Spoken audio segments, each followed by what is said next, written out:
Des experts, des astuces. L'émission complice de votre vitalité. Isabelle Huot. Mon prochain invité, c'est un chercheur de réputation internationale que j'ai eu le bonheur de rencontrer quand j'étais étudiante à l'université.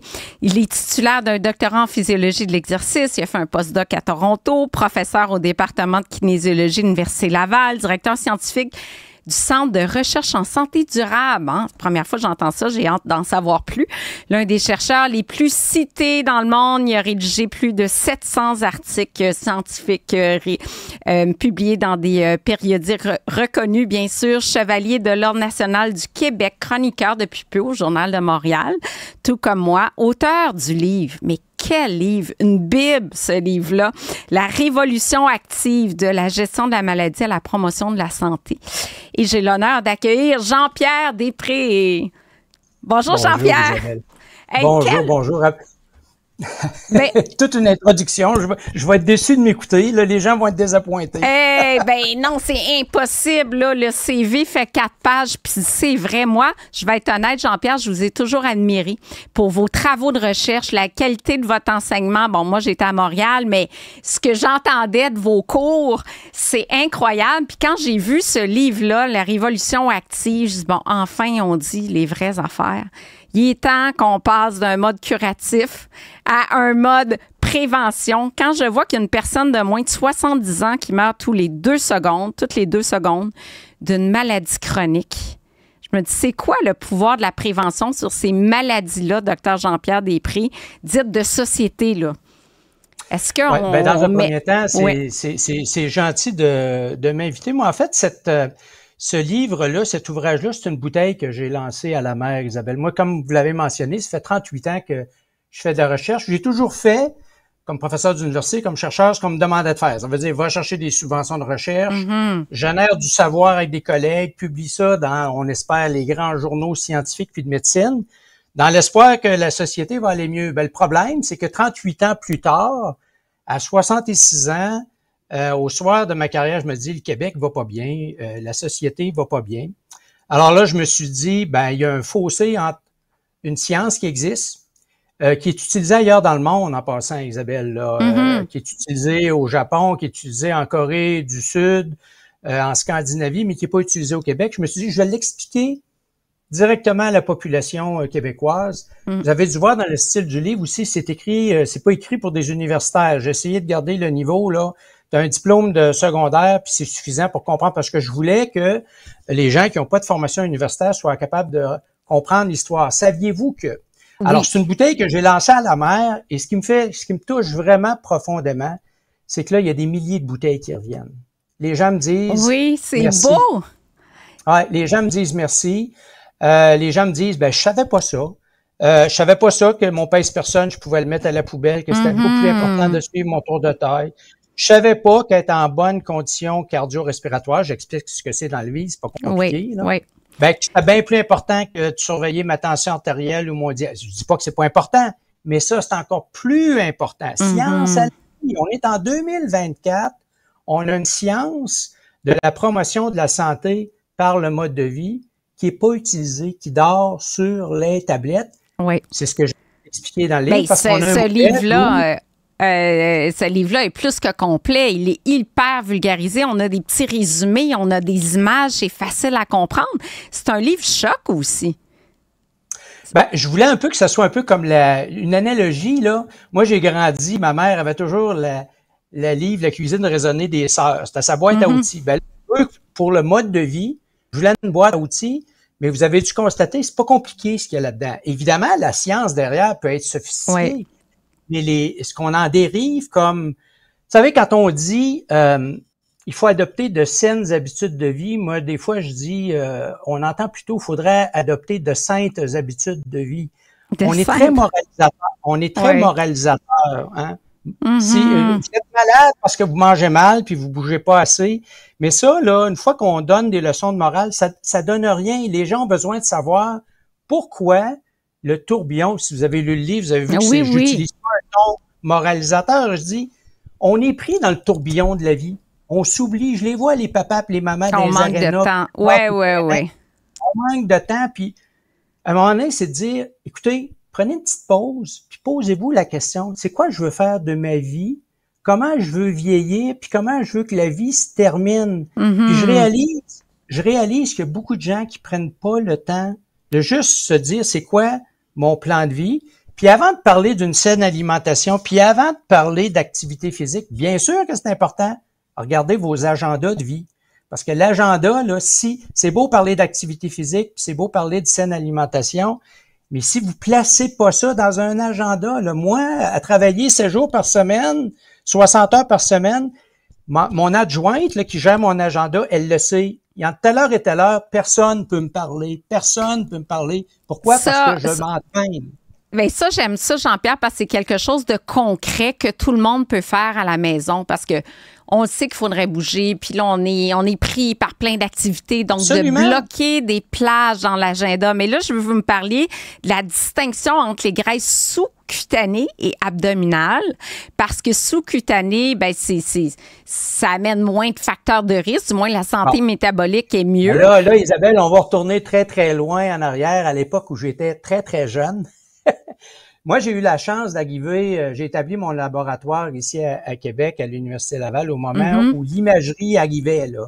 Ce que vous avez, les gros scanners que dans les hôpitaux, maintenant, dans le temps, ça commençait à rentrer dans les hôpitaux. Puis là, on a réalisé qu'avec ces scanners-là, on était capable de visualiser l'intérieur du corps. Alors, il y avait un appareil qu'on utilisait qui s'appelait la tomographie axiale, qui nous permettait de faire, c'était un peu comme on vous tranchait, là, une petite tranche. On tranchait la saucisse, là, des orteils jusqu'aux cheveux. Puis là, on a découvert, on le savait, qu'il y avait de la graisse dans la cavité abdominale. Bien sûr qu'on le savait, les pathologistes, quand ils font les autopsies, on le sait bien, dans nos cours d'anatomie, on l'apprend, mais là, on était capable de la mesurer avec grande précision. Et j'ai eu la chance d'être le premier au monde à utiliser cette technique-là chez des hommes et des femmes, puis de rapporter, écoutez, on parle de 1989, 1990. Mais ça vous êtes pionnier. Ça m'a mis partout sur la planète de dire, hey, le gras par en dedans, dépré puis son gras viscéral par en dedans, c'est dangereux, c'est un facteur de risque beaucoup plus important pour développer le diabète de type 2 ou les maladies cardiovasculaires que d'être gros tout court. Fait que la graisse sous-cutanée était moins dangereuse que la graisse viscérale. Mais ça, Isabelle, à la fin des années 80, ça a été reçu avec beaucoup de scepticisme. C'est normal en science. Mais là, maintenant, il y a des centaines d'études d'imagerie qui ont été réalisées partout dans le monde. Et c'est très consistant. Définitivement, la graisse que vous avez dans votre cavité abdominale, c'est la plus dangereuse. Puis ça, même si vous avez un poids santé, vous pouvez en avoir de trop. Pensez là au papy de 70 ans là, qui est tout frêle parce qu'il n'a pas fait d'exercice, puis qui a fumé toute sa vie, puis qui a un petit bedon dur. Ça, c'est une bombe à retardement. Exactement. Puis pour mesurer ça, donc on sait qu'on doit mettre de côté l'IMC, donc les médecins devraient mesurer le tour de taille.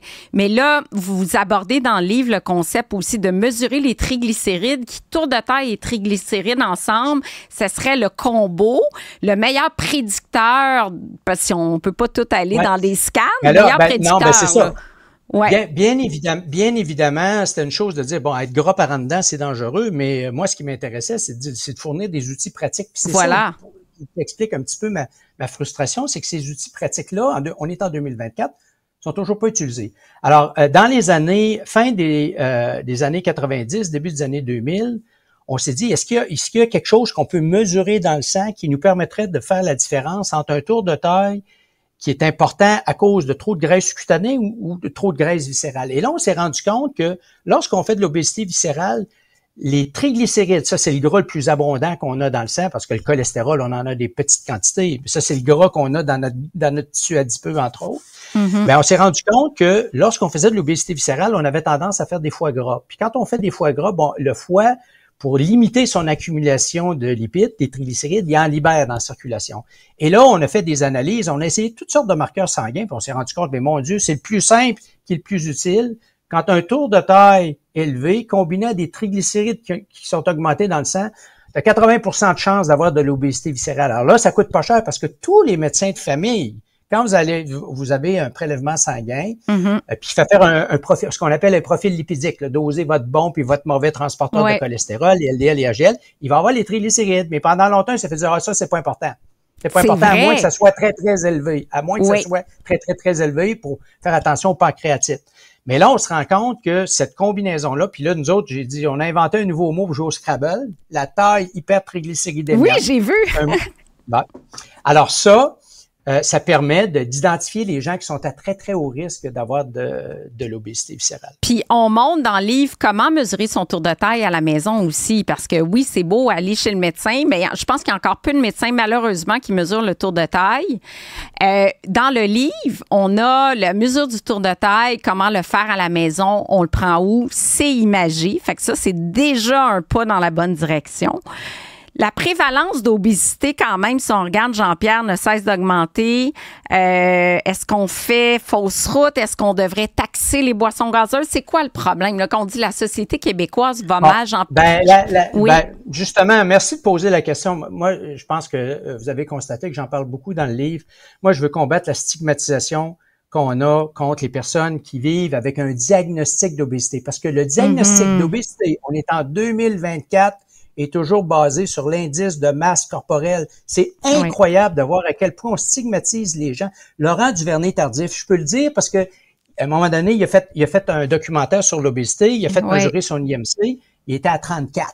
Il était à 34. Clair. Tellement de masse Mon bon ami, importante. Dr Rémi Rabaza-Laurel, lui a dit, tu vois, sur la base de l'IMC, tu auras un diagnostic d'obésité. C'est de la foutaise. C'est de la foutaise. Bon. Alors là, j'ai utilisé un exemple spectaculaire.